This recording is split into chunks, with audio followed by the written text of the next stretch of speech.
Okay, in this video, we are going to be looking at magnitude and direction of vectors.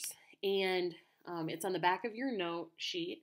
And this eventually is going to help us model applications with vectors so that we can look at, like we were talking about, if a boat is traveling in this direction and then the wind is going in this direction at certain magnitudes, what is going to be the course of the boat, things like that.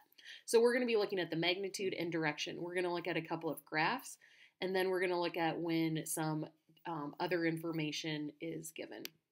So in this first example, we have a graph.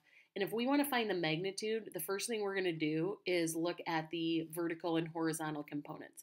So I'm going to make a right triangle, and I can see that from the start of the vector to the end of the vector, it has traveled 4 in the horizontal direction and 3 in the vertical direction. Okay, so to find the magnitude, all we need to do is apply the Pythagorean theorem. So this is 4, this is 3, so this squared plus this squared should equal this squared. So therefore, u is going to be the square root of 4 squared plus 3 squared, which is the square root of 25, which is 5. So that is the magnitude of u. And maybe you just recognize that this was a 3, 4, 5 right triangle. That's not going to happen very often. Usually it's going to be an irrational magnitude, but in this case it's 5. And remember, this symbol that you have seen before as an absolute value means the magnitude of vector u is 5. Now, to find the direction, we need to find the angle. And I am looking for this angle right here, okay? So that's why I drew the triangle this way. So I'm looking for the reference angle between the vector and the x-axis. That's what a reference angle is, right? So to find the angle, we're going to say that the tangent of theta is equal to opposite over adjacent.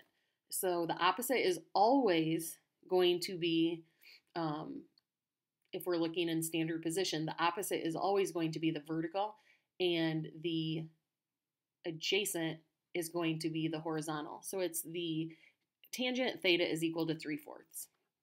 So then we can apply tan inverse. So theta is equal to tan inverse of 3/4. And this, I can use my calculator to make sure it's set in degrees. And I get approximately 37 degrees. Now, this angle is 37 degrees, but that is not the direction of the vector, right? So if we're thinking in terms of standard position, we want to be thinking, what is this angle? So what I'm going to do is I'm going to take 360 and subtract that reference angle of 37 to get a direction of 323 degrees. That way we know that this vector is traveling in this direction. 37 degrees would be up here. We want to know that it's traveling, like if we are thinking, if this was a plane control or something, that we are traveling southeast. Okay, and we'll talk about that with application type problems. But this is the direction, and this is the magnitude. All right, let's look at example 2, magnitude and direction. Same thing, except let's notice that the vector is not drawn at the origin, but the process is still the same. So I'm going to find the horizontal component, which is 3, and the vertical component, which is 3. Now notice the horizontal component is actually -3, and the vertical component is +3, but that really doesn't matter because when you square them, the negatives will go away. And also, it's really the direction that's going to account for the fact that it's -3 in the horizontal direction and +3 in the vertical direction. So this is 3 and this is 3. Therefore, we can do 3 squared plus 3 squared is equal to 18. So the square root of 18 is equal to the magnitude of v. And depending on the application, I might want a decimal approximation. So you just have to judge like what kind of information you're looking for. If you wanted to, you could simplify that radical and say that's 3√2. So you have some options there. And then as far as the angle goes, we're going to say that theta is equal to tan inverse. I'm skipping that first step of writing tangent of theta. I'm just going right to tan inverse of 1 is equal to, now this is actually one of those landmark angles on the unit circle, so we know, or probably, that the angle is 45 degrees. But again, that is not the direction we're going. 45 degrees would be in this direction. Okay, if I go from the origin, 45 is this direction. So I got to be thinking in terms of a reference angle. If the vector is going in this direction, I am going to take 180 degrees minus 45 degrees and get 135. And you can probably visualize that on the unit circle. So this is our direction. If you're having trouble visualizing that, there's a couple of ways to make that more clear. One way would be, you could say, okay, here's my vector. I'm going to get rid of that. And you could kind of draw in, like, imagine that this was the origin instead. Then we can see that this would be 180 degrees. And the angle that we found was 45. So 180 minus 45 gives you this direction. The other thing you could do is, it doesn't matter, remember, where we graph this on the coordinate grid. We could graph the vector starting at the origin. They're the same vector, same magnitude, same direction. Maybe it's easier to work with at the origin. So just something to keep in mind. So again, we have the magnitude being the square root of 18 and the direction being 135 degrees. Let's look at how this works when we don't have a graph. So here we have vector v, and it's written in ij form, so -2i plus 5j. This is the horizontal component, so it's going -2 or to the left in the horizontal direction, and it's going +5 or up 5 in the vertical direction. So as far as the magnitude goes, same thing. You're going to take these and apply the Pythagorean theorem. This squared plus this squared, square root of that. I'm going to take -2 and square it, although it doesn't matter because when you square this, it'll be a positive anyway. So what we have is 4 plus 25. So we have the square root of 29 is equal to the magnitude of v. Okay? And now as far as the direction goes, for me, like, it's helpful, honestly, to make a little sketch of the situation.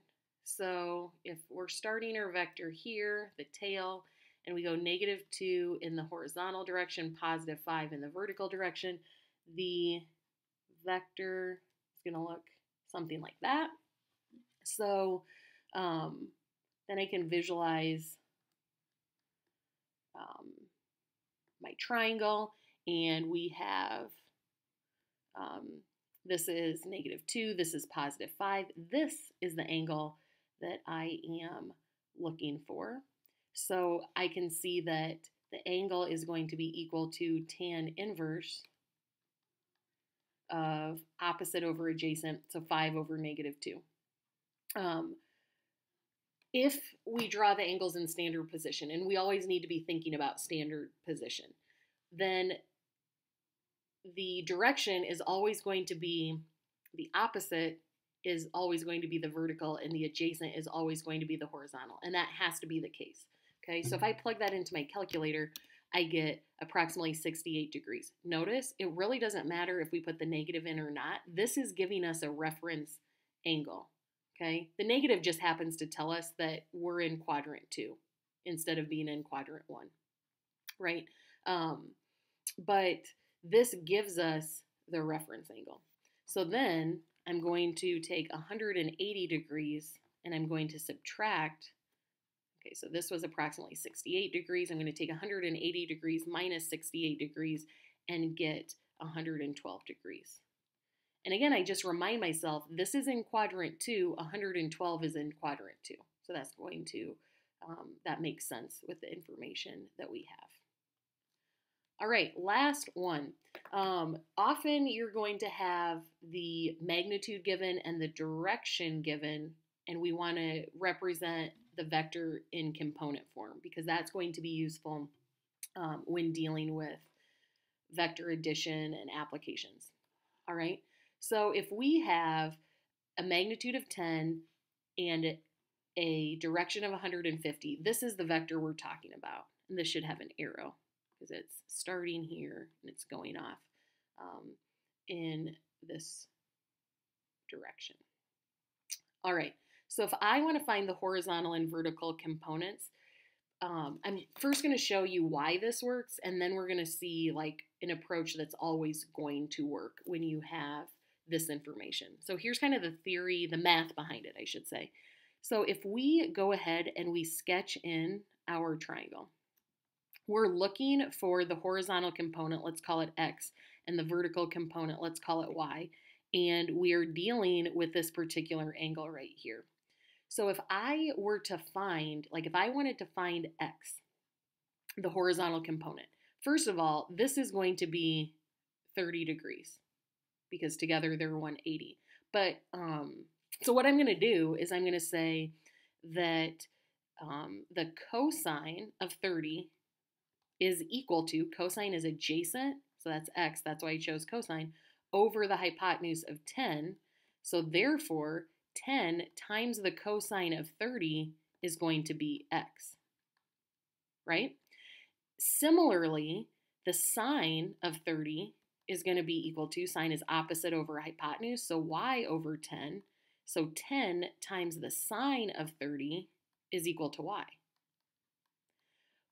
If we do this, we're going to have to account for the fact that we're in the second quadrant, and we're going to have to pay attention to positives and negatives in that regard, which would be fine.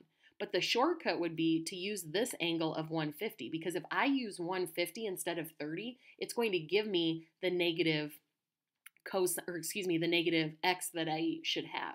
And if I do the sine of 150, it's going to give me the positive Y that I should have. So the way that you can always treat these problems is to get the horizontal component, you're just going to do the cosine of 150 I, because that's the horizontal component, plus the sine of 150 J, that's the vertical component. But because we have a hypotenuse of 10, since the magnitude is 10, we're going to multiply this by 10 and this by 10. So this is how I write it, because the 10 is going to be distributed to both of these. So it's just like what I did down here, except instead of using the reference angle of 30, I'm going to use 150 so that it gives me the positives and negatives that I need. Okay, so I do cosine of 150. This is a landmark angle on the unit circle, so I know that that is the square root of 3 over 2. Plus the sine of 150, I know that that is a half J. If these weren't angles on the unit circle, you would use your calculator and you would have a decimal approximation. And then I'm going to multiply those by 10. So 10 times root 3 over 2 is negative 5. First of all, I forgot something. The cosine of 150 is negative root 3 over 2. That was the whole point of doing 150. It's negative. This is positive. So then when I distribute this, I get negative 5 root 3, because 10 divided by 2 is 5, and then I still have my root 3, plus 10 times a half J is 5J. And I forgot, I'm making mistakes all over the place. I forgot my I here. Okay, so this is in IJ form. And this is the same as, if you want a decimal, it's approximately negative 8.6 I plus 5J. It kind of just depends on what you're looking for. If you want to write it in with the brackets, then you can just do negative 8.6 comma 5. All right? Or you could use the negative 5 root 3. But just to recap, when you have the magnitude and the angle, to get the horizontal component, it's cosine of that angle times the magnitude. That'll give you this piece. And then it is sine times the angle times the magnitude, or sine of the angle times the magnitude, gives you the vertical component. All right, in the next video, we are going to look at vector addition, or vector operations, both with a graph and algebraically.